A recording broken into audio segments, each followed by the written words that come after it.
परमाणु के जनक कहे जाने वाले रॉबर्ट ओपेनहाइमर पर बनी फिल्म ओपेनहाइमर को लेकर दुनिया भर में चर्चा है। इस फिल्म से जहां भारतीय धार्मिक ग्रंथ श्रीमद् भगवद गीता को लेकर एक विवाद पैदा हो गया है, वहीं इस फिल्म ने जापान के हिरोशिमा और नागासाकी की तबाही की यादों को भी ताजा कर दिया है। इसी पूरे विषय पर देखिए वेब दुनिया की ये खास रिपोर्ट। जर्मनी के वरिष्ठ पत्रकार राम यादव कहते हैं कि फिल्म में गीता के दृश्य को आध्यात्मिक संदेश से जोड़कर नहीं देखा जाना चाहिए। मैंने फिल्म देखी नहीं है, इसलिए फिल्म के बारे में कुछ नहीं कह सकता, लेकिन जो कुछ सुनता और पेपरों में पढ़ता हूँ उससे यही आभास मिलता है कि यूरोप या अमेरिका में गीता संबंधी दृश्यों की लगभग कोई चर्चा नहीं है। यही मुझे स्वाभाविक भी लगता है, क्योंकि गीता हमारे लिए पूजनीय है।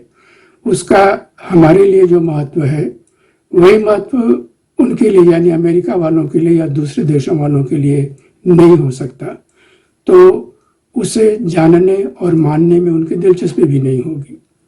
पश्चिमी समाज वैसे भी निपट भौतिकतावादी है, आध्यात्मिकतावादी तो है नहीं, इसलिए गीता में उसको कोई आध्यात्मिक संदेश अपने लिए दिखाई नहीं पड़ता। यादव कहते हैं कि परमाणु बम बनाने के वैज्ञानिक सिद्धांत तो दुनिया में पहले से ही मौजूद थे।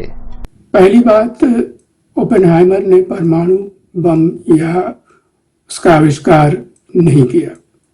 वे परमाणु बम के आविष्कारक नहीं, पिता कहलाते हैं।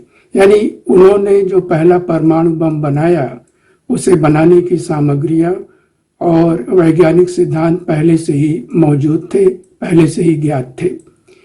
हिटलर के पागलपन के कारण दूसरा विश्व युद्ध यदि नहीं चल रहा होता तो कम से कम 1940 वाले दशक में परमाणु बम बनाने का कोई तुक भी नहीं बनता।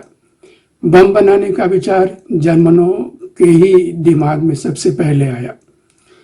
ओपेनहाइमर को जब अमेरिकी बम के मैनहट्टन प्रोजेक्ट का मुखिया बनाया गया, तब वे 41 साल के एक युवा वैज्ञानिक थे, महत्वाकांक्षी थे, दिन दुनिया की रीतियों नीतियों के बहुत अनुभवी नहीं रहे होंगे, लेकिन जब बम बन गया, उसका परीक्षण हुआ और परीक्षण के 3 ही सप्ताह बाद जापान पर 2-2 बम गिराए गए, लाखों लोग मरे, तब उनकी अंतरात्मा ने उन्हें जरूर कचोटा होगा।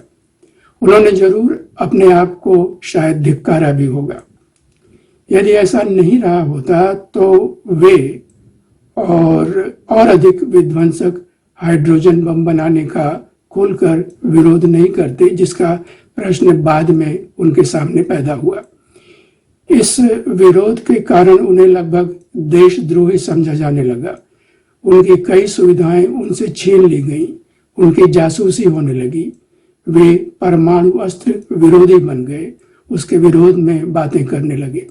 यदि अमेरिका के पहले जर्मनी परमाणु बम बना लेता तो क्या स्थिति होती? इस सवाल पर राम यादव कहते हैं कि तब यानी अमेरिका के पहले अगर जर्मनी परमाणु बम बना लेता तो क्या स्थिति होती? तो तब कम से कम जापान पर 2 बम तो नहीं गिरे होते, लाखों लोग परमाणु विभीषिका के शिकार नहीं बनते, क्योंकि जापान तो हिटलर का सहयोगी देश था। जापान के बदले हो सकता था कि उस समय के सोवियत संघ पर जर्मन बम गिरता, क्योंकि जर्मनी सोवियत संघ से बुरी तरह हार रहा था। अमेरिका पर बम गिरने की संभावना यूरोप से उसकी बहुत अधिक दूरी यानी अमेरिका की बहुत अधिक दूरी के कारण बहुत कम ही रही होती।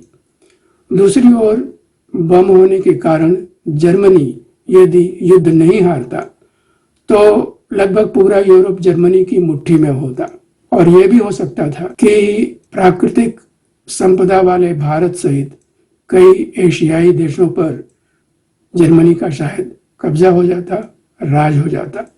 तो यह अच्छा ही हुआ कि जर्मनी पराजित हुआ। यादव मानते हैं कि आज ओपेनहाइमर जिंदा होते तो परमाणु बम हटाने की ही बात कहते।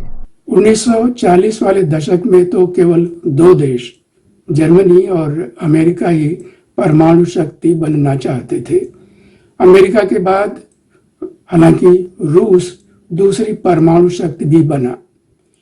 आज तो भारत, पाकिस्तान सहित 9 देश परमाणु शक्तियां हैं। इस कारण आज किसी भी युद्ध के परमाणु युद्ध बन जाने की आशंका और संभावना कई गुना अधिक दिखाई पड़ती है। परमाणविक निरस्त्रीकरण जितना आज आवश्यक है उतना पहले शायद कभी नहीं था। अगला परमाणु युद्ध इस पृथ्वी के सर्वनाश का कारण बनेगा। वर्नर हाइजेनबर्ग और रॉबर्ट ओपेनहाइमर यदि आज जीवित होते तो यही कहते कि परमाणु बम हटाओ, इस धरती को बचाओ।